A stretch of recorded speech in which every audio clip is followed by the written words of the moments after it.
YouTube. Peter Plays Bass here, reporting to you on location at the Hubert H. Humphrey Metrodome in beautiful Minneapolis, Minnesota. Site of the next victory of the Minnesota Vikings over the visiting Philadelphia Eagles in the wild card weekend of the playoffs, hopefully. A few things to say about the Vikings. The Star-Tribune had a good article today about how the Vikings started by losing their first two games. They benched Tavares Jackson. They went to Gus Frerotte, who almost retired.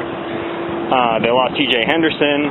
The Williams brothers had their legal problems, and Childress, of course, is not very popular and making a lot of goofy coaching decisions.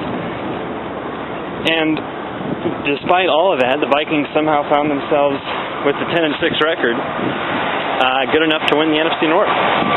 So, way to go, Vikings. That's pretty neat. I'm proud of you. Good job.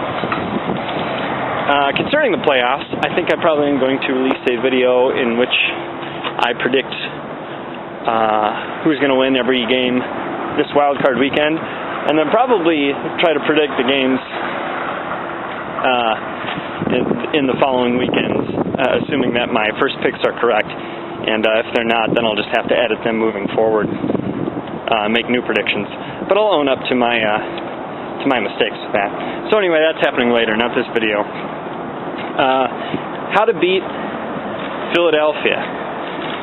Okay, got some ideas here. Something that's going to be very important, defense, first of all. You got to put pressure on Donovan McNabb. Jared Allen can do this.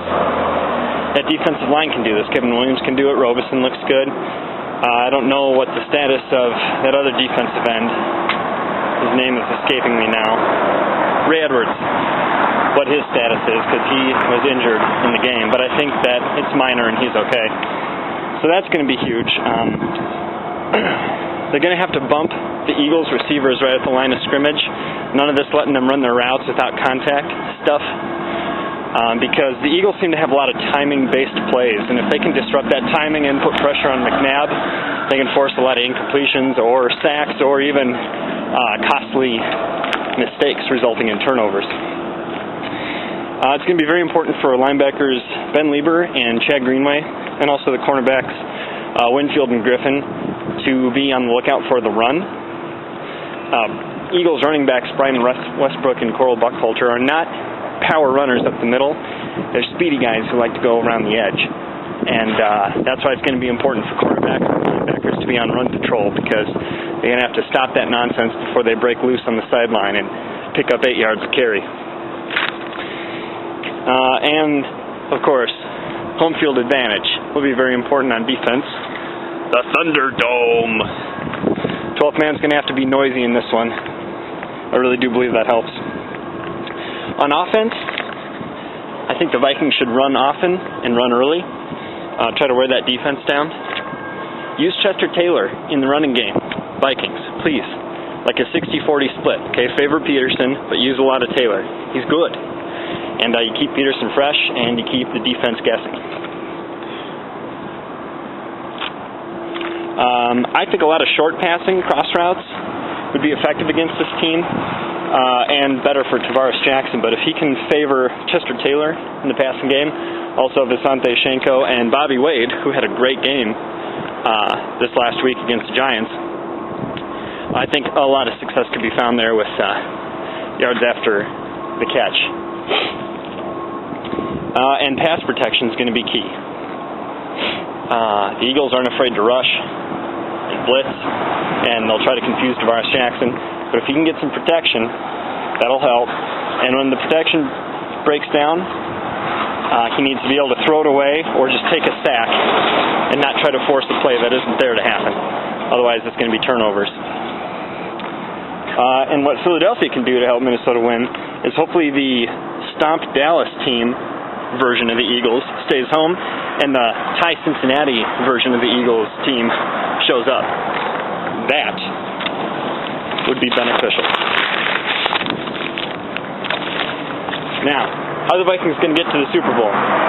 Step 1 is to beat Philadelphia. I'm hoping the winner of Atlanta, Arizona can beat the New York Giants. kind of doubt it. But then if Minnesota beats Carolina, who they're almost certainly going to play if they beat Philadelphia. In fact, I think it is certain. There's no way for them to play anyone else if they win. They can beat Carolina. They did it earlier this year.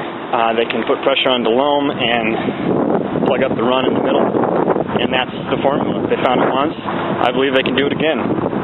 That brings me to the NFC Championship game. Hopefully it's against Atlanta or Arizona. Minnesota stopped Arizona for a good reason earlier this year, and they outplayed Atlanta in every way except for the horrible turnover margin. And either of those games are winnable and would be at home. However, if they have to play the Giants in the championship, well, we all remember what happened back in 2000 when they beat the Vikings 41-0. So I don't know how that's going to go. I'll cross that bridge when we come to it. And then to the Super Bowl. I'm guessing Tennessee is going to be the AFC representation in the Super Bowl. And they lost to Tennessee once already this year, so they're going to have to figure something new out. They've got their running backs, Smash and Dash, and they need to stop Smash. And they need to pressure Collins. And they need to figure out something against that defense. Hopefully Adrian Peterson can pull off a miracle. Alright, that's all I got for now. Thanks for watching. Talk to you later.